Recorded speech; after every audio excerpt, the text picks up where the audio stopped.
Welcome in once again to another edition of Where the 99 Lead. It's a program brought to you by the University of Pikeville, where we talk all things regarding the University of Pikeville. Where the 99 Lead, referring, of course, to the historic 99 steps that lead to the University of Pikeville campus, but also they lead from campus into the community and into the world. I'm Andrew Joyce, your host for this edition of Where the 99 Lead, and joined by one of the newest members of the University of Pikeville campus, head women's basketball coach Joanna McNamee. Coach, welcome to Where the 99 Lead. Thank you for having me. And welcome to the University of Pikeville. You're a newcomer to campus, and of course we want to talk about that, but first let's get some background. Let's introduce folks that are tuned in to Joanna McNamee, and let's talk about some of your background. First of all, as a women's basketball coach, I would imagine you had your own playing days. Let's talk about those. Well, yes, I actually went to high school at Weirton Madonna, where we won a state championship my senior year, and then from there I was recruited to West Liberty University, where I played 4 years and was able to win a conference championship my senior year and had a really fun playing experience. And that is actually playing at that level, and senior year graduating, supposed to go to pharmacy school. In lieu of that, couldn't give up basketball, just absolutely loved it. And that is where I think I grew to know that I was wanting to be a basketball coach. It was really in my heart. And of course, sports a passion for many people. We grow up playing sports from a young age. We play through school, and a lot of times it is tough to just say, I've got to get away from the game and go on to the real world. But when you can make the real world become part of your passion as well, it's a special thing. Absolutely. And you go into coaching from there. Let's back up just a step. Joanna McNamee, a very familiar name to folks here in this area of Eastern Kentucky and Southern West Virginia, and West Virginia for that matter. Let's talk about your ties and where the McNamee name comes in. Well, I had met my husband when I was coaching at West Virginia University, and how that happened was right after I had graduated from West Liberty, I decided to, instead of going on to school, to pharmacy school that I was really supposed to do, that my parents just about died when they found out I wasn't doing it, I took a graduate assistant's position at Eastern Kentucky University. Right. And I got to be there for a year, and then from there, I got a head coaching position at West Virginia Wesleyan, which is a Division II school, in that same conference I played in. So I only stayed there a year and was able to go back to Eastern Kentucky as a full-time assistant and a recruiting coordinator. And I got to meet Joe after my 2 years there, my husband. I went to West Virginia, and he actually has two brothers that played at Eastern Kentucky, so that was kind of a talking point for us. We shared, he was the assistant baseball coach at WVU while I was the basketball assistant coach, and we shared a copy machine. So I would always make my way out there to make copies when he was at the copy machine, and that was our talking point to start, was that he would say, oh, you were at Eastern Kentucky. My brothers played football at Eastern Kentucky, and that's how we just got started talking, and it was, I guess, a match made in heaven from there. How tough was it for you to extend your basketball career and go into coaching as opposed to going to pharmacy school? How tough was that for you?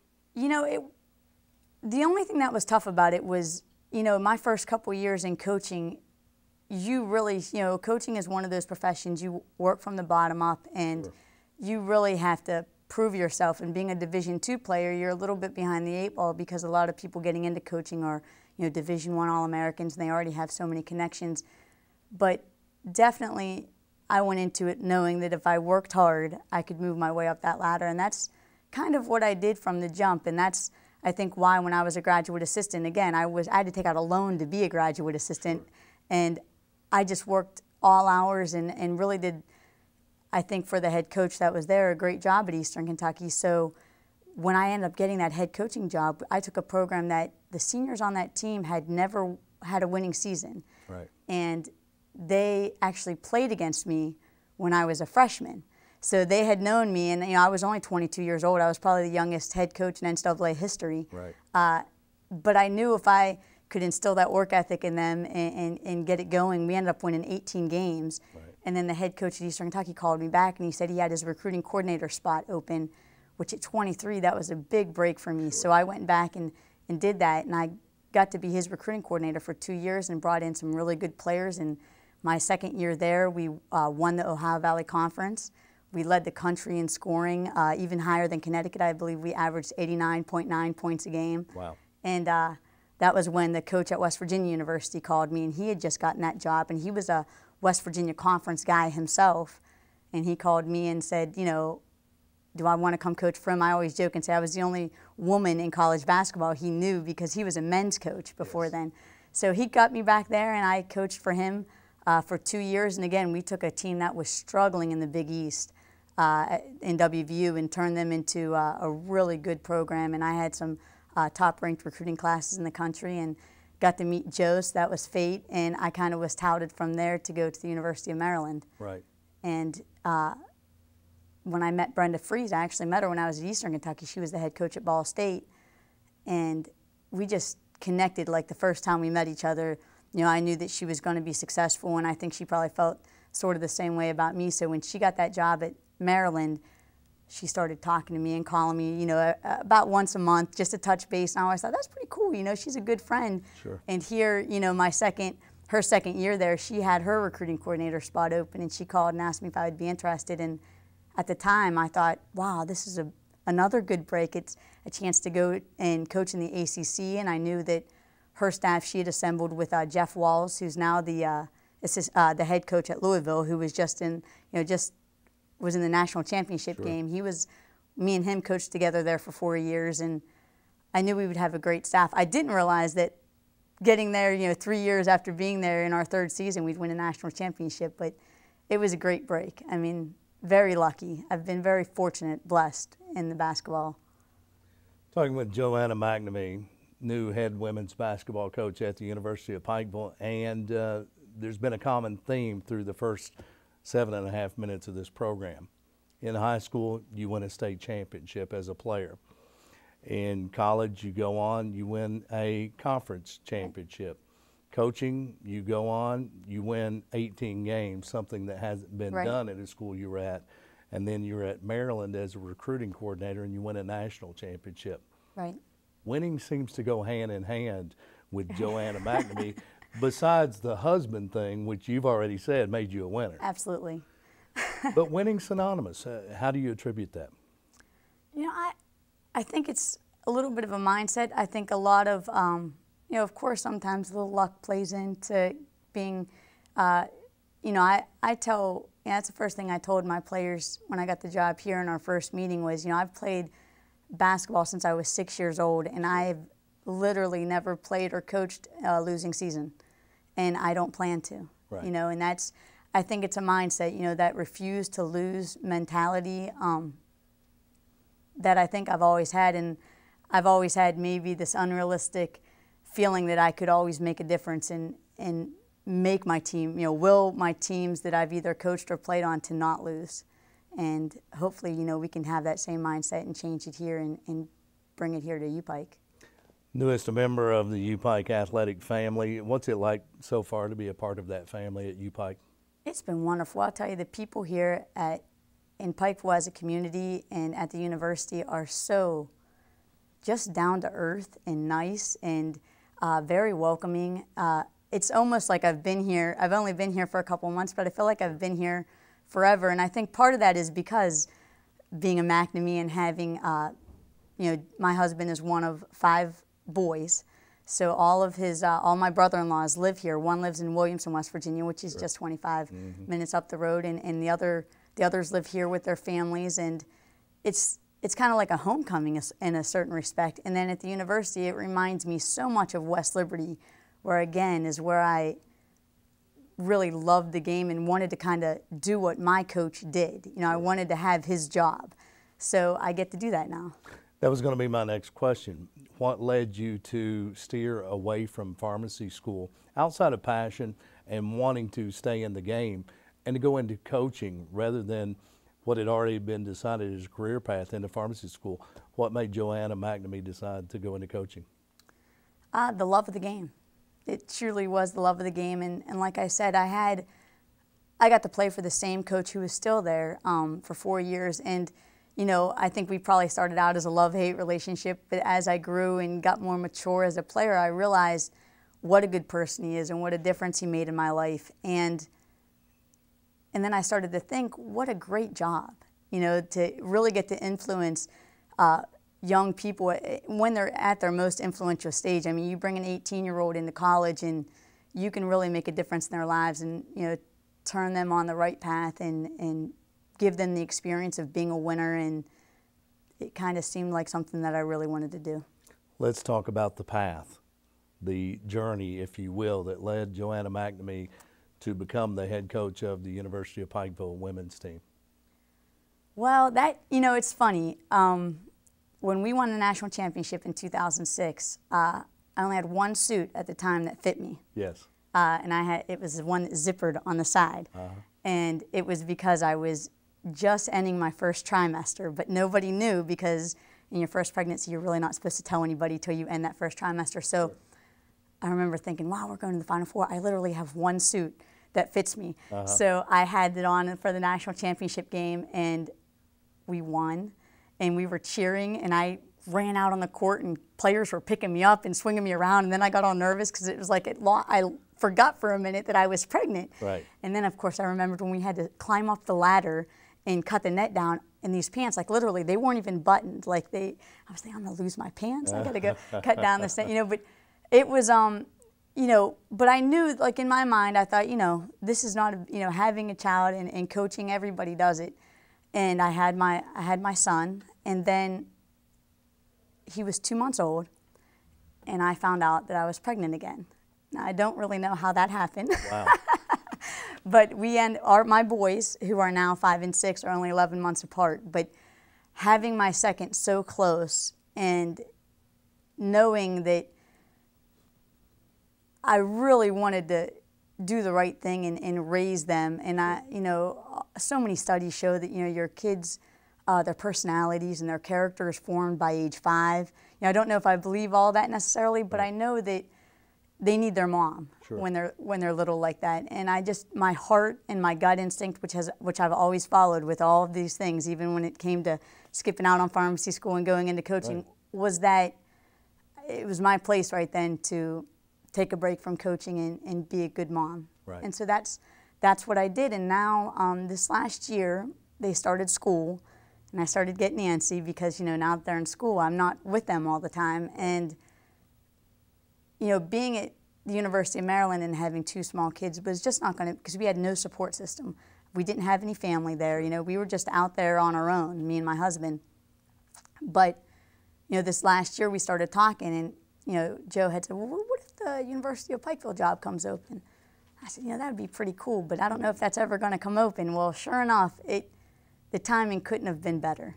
I mean, it opened up, and I, of course, immediately applied because I knew that we have such a good support system here, and my kids are now in school full-time, and it would just be a great opportunity to me to get back at the level that is what I always wanted to be at in the first place. You know, ever since I've been in coaching, when people have said, what was your favorite place to coach? I always say West Virginia Wesleyan was my absolute favorite, but winning a national championship was my second favorite thing, because, you know, there's something to be said about having your own program and to be doing it at the level that you're most comfortable doing it at. Tell you what, the Pikeville community, the University of Pikeville community, glad that Joanna McNamee has found her way back to Pikeville. Oh. And hopefully the community continues to welcome you with open arms. Talking with Joanna McNamee, head women's basketball coach at the University of Pikeville, on this edition of Where the 99 Lead. And Coach, you arrived in Pikeville a couple of months ago. Season's over. It is the off season. What was your first meeting like with the returning UPIKE players? It was good. It was a meeting that, just to get to know me. I mean, I am a pretty, I think, lighthearted person. I like to have fun, but I'm very competitive, and that was kind of what I was talking to them about. In a sense, I'm a player's coach because I think that basketball is a player sport, and you got to play hard, and you got to have fun, and you should enjoy what you're doing. Sure. But it's also a way of life, and it's only fun when you're winning. And that was kind of our first meeting, was about, you know, and winning just doesn't come to everybody. You have to put in the time and put in the work and be willing to, you know, sacrifice a little bit of your recreational time to put into basketball. Sure. And you know, I told them that, you know, after that, you know, our first week was we were going to hit the ground running, and that's kind of what we've been doing since I've been here. Is, you know, we've been hitting it pretty hard. Did the returning players ask any questions of you during that first meeting? They asked kind of like, why was I here at Pikeville? And so I got to explain to them what I just told you. Right. And then they also asked, what was our off season going to be like? What were we going to be doing? And you know, I told them, and I think though, I really do, I think they're enjoying it. I mean, it is hard work, but winning is fun, and you don't get to the winning part unless you put in the hard work. So we are, right now we're lifting 3 days a week. Right. We're playing open gym 2 to 3 days a week, and they are doing individual workouts with me. Each of them are putting in 2 hours, an hour at a time.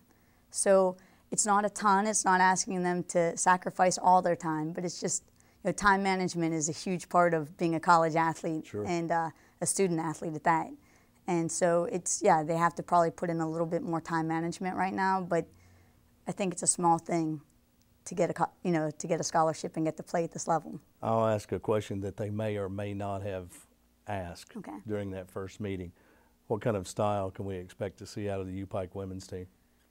Well, I hope. I mean, my style is up-tempo. I like to score a lot of points. With that, I like to play really intense pressure defense. Yeah. So I think, you know, to score easy offensive baskets because of your high-intensity defense, and I like to run in transition. So to play that style of basketball, they have to be in great shape. Sure. I mean, you cannot play my style unless you have the lungs. And that's something that we're working on right now, and hopefully they'll go in the summertime and work on it as well. Talked about the question they asked about the off-season schedule and what would go on. What is Coach Joanna McNamee's schedule like during the off-season?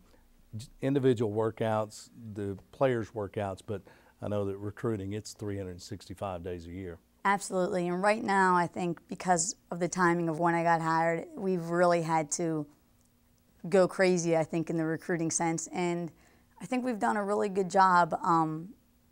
Before I had gotten here, the staff had signed 2 really nice players, Lisa Mullins and Bree Fraley out of Shelby Valley, which we're excited to have. And since I've been here, we've gotten commitments from Cheyenne Madden out of Clay County. We've gotten from Sheldon Clark, Candace Porter.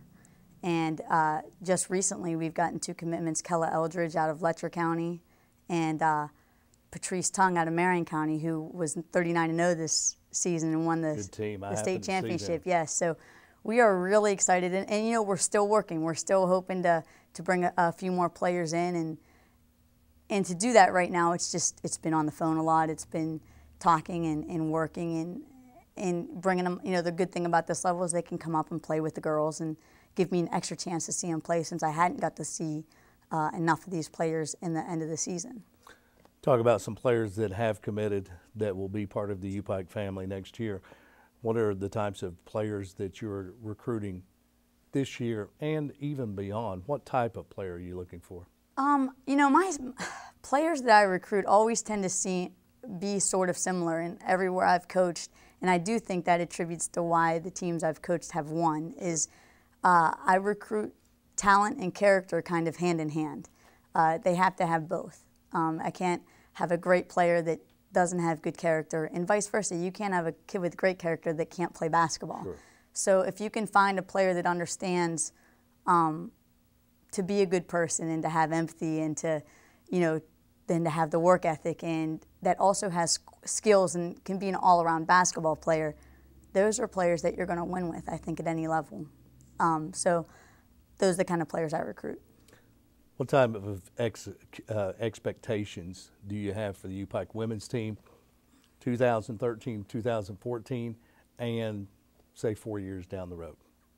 Well, I think every coach, new coach that you ask that question to, is going to say to improve upon last year's record and last year's success. And I definitely would answer it the same way, except I really, you know, don't plan on having a losing season. So I expect us to hopefully, you know, be over 500 this year, have a good season, and 4 years down the road, I want us to be in competition for national championship. You know, I want to be at that level, and we have a nice enough university and good enough people and enough talent in the state and the surrounding areas to bring those kind of players in to get that done here. And a new women's coach that happens to be synonymous with winning everywhere she's been. I'll just throw that back in. As a player and a coach, championships tend to follow. Talking about your players, and we refer to our UPIKE athletes as student athletes. Right. Student comes first at a small college, as it should be. Absolutely. These are college athletes, majority of whom are not going to make their living playing athletics, but it's a way for them to continue their love for the game while getting an education.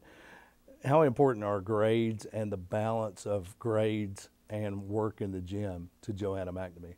It's very important. Like I said earlier, and this is something I talked to them in our initial meeting, pride is a huge thing, and I think getting good grades is also a prideful thing. And usually, generally, work ethic doesn't end like when players step off the court. If they're hard workers, it kind of goes throughout, and that leads right into the classroom as well. So my expectations of them are to be hard workers in the classroom, you know, and that's one thing I talked about. Let the professors get to know them. Don't sit in the back of the class. Don't show up 10 minutes late. Get to class early, sit in the front, and be a good student athlete, you know, and that way, that success and that pride, I mean, if you do good on a test, you feel better about yourself. You come into practice after not doing well in the classroom, your mind's going to be other places. Sure. You come into practice or into a game after acing a test, you're going to be ready to go run up and down on a team too, you know. So the hand in hand, they're very much so hand in hand. And I think that the players I recruit as well, they know how important academics are. Absolutely. They've got to get it in the classroom to be able to even participate on the floor. Right. Talking with Joanna McNamee, head women's basketball coach at the University of Pikeville on this edition of Where the 99 Lead. Of course, transition for the UPIKE women's team. New head coach and new style coming. I got a feeling Coach McNamee and Coach Kelly Wells have talked a little bit. The styles seem to be similar. Score a lot of points, a lot of pressure defense, score in transition. Right. It sounds very similar, so I got a feeling the style is going to be something we're accustomed to with seeing the men's program as well. Coach, we talk about your coaching career. You've been a part of 4 players who are currently in the WNBA. Talk about that and the different levels of coaching. Well, again, coaching at the University of Maryland, I think sometimes people think that when you're coaching that caliber of athlete, that they might have chips on their shoulder, or it would be hard to coach them because they already feel like they know everything. And my experience with it is the opposite of that. You know, coaching those top athletes, speaking of the ones that are playing in the WNBA right now, they would run through a wall for you, and they came to practice, or individuals every day, almost like sponges, wanting to soak in what you had to say. And I really think that's why they were at the level they were at, because they were so coachable and they had that extreme competitive drive that, you know, and they were all good students. They all graduated, you know, and they've carried that success now playing in the WNBA, and they're a good recruiting tool now for me as well. You know, as far as, you know, they can hit players that I'm recruiting on Twitter and things like that to help me out a little bit. But the different levels, I think, you know, coaching that level, you do get that kind of special athlete. Coaching at this level, you have that same, I want that same kind of run through a wall for you type of player. They might not have that much talent, but it's really at this level your heart that makes such a big difference. You know, like for me as a player, I know my heart, I might not have been able to jump out of the gym or been super fast, but it's your heart that really makes you the type of player that they are at heart, and that's what I want. Looking for that same type of player, maybe the talent level, maybe close but not quite there, but the heart's just as big. But the heart's just as big. That's absolutely right. Something that's hard to measure. That's right. How do you find that in recruiting? It's funny. I think when you've done it for as many years as I've done it and played the game, Right. and you just know. I can basically watch a kid for 10 minutes sometimes Sure. and know they have what I want, or not quite there. Right. So it's just a gut instinct that I've always had as a recruiter. Talked earlier about Joanna McNamee. Everywhere you've been, winners, championships have come as a player, as a coach, conference championships, national championships, state championships, and it's what any athlete strives for. It's a dream of any athlete, regardless of the sport. As a child beginning an athletic career, they dream of championships, whether it be a youth league championship or a state championship, whatever the case. That winning attitude, can it be translated? Can it be a reflection of a coach to embody a team on any level? I hope so. I do. I think it can be. I think that a lot of times your players, they always say emulate their coaches, and you know, I hope that the staff I put together, that we're going to have that winning attitude that our players will emulate. And you know, I think a lot of them already have it in them. You don't get to be at this level unless you already have a little bit of that inside of you. Talking with Joanna McNamee, head women's basketball coach at the University of Pikeville, on this edition of Where the 99 Lead. Coach, I know plans are in works for summer camps. Yes. And a lot of coaches will say summer work is where the difference is made in winners and runners-up. Tell us about your camps and who to contact for more information, maybe some dates. Yes, we're going to have 2 sessions a day camps, and that's for young women or young girls from 5 to 14, and we're going to do that on June. One session will be on June 3rd and 4th, and the next session will be June 5th and 6th. And they can contact me for all of these camps. Then we're going to do 2 team shootouts, which I'm hoping to get a lot of the area teams and some out of the area teams, because I haven't got to see a lot of them play. Sure. So we're going to do a one-day shootout on June 7th all day, and then another all-day shootout on June 8th. And then come July, we are going to have an overnight skills camp that local people could also commute to, but that's going to be more for 5th through senior year in high school. Sure. And that's going to be July 18th through the 20th. So they can contact me. My email address is Joanna McNamee at upike.edu, and you can also find the dates on our website. So that's at upikebears.com. So I would love to have as many people come out for that as well, because you hit the nail on the head. The off season, the summer, is where these young ladies can really get good at what they want to do. And our camp, a lot of our players will be there to run it, and we'll have some local coaches helping me run it as well. Sure. And maybe a player that wants to play at the next level. As we wind down this edition of Where the 99 Lead, you've been a champion, you've coached on the championship level, you've been a part of Division I programs, you have former players that are playing in the WNBA. If you had a minute to talk to a player who might want to further their career and play at the next level, whether it's a middle schooler, elementary player, or a high school player now, what should they focus on to get to that next level? They need to focus on putting time into the game.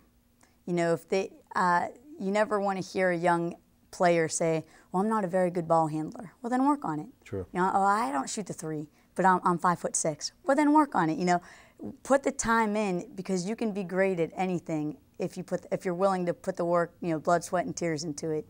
And that's what I would tell any young athlete that aspires to be a college basketball player, especially a young female athlete.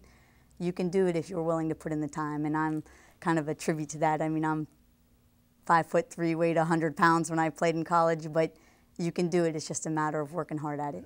Sounds like you believe in winners and losers are made or not in the off season. Absolutely. Coach Joanna McNamee, head coach at the University of Pikeville, head women's coach at the University of Pikeville, one of the newest members of the community. And Coach McNamee, on behalf of the UPIKE community, the Pikeville, Pike County, Eastern Kentucky community, welcome to Pikeville. It's our pleasure to have you leading our women's basketball program. It's my pleasure to be here. Thank you. Coach Joanna McNamee, the head women's basketball coach at the University of Pikeville. Thanks for tuning in to another edition of Where the 99 Lead. It's a presentation of the University of Pikeville, where we talk all things UPIKE, the leading university of Central Appalachia.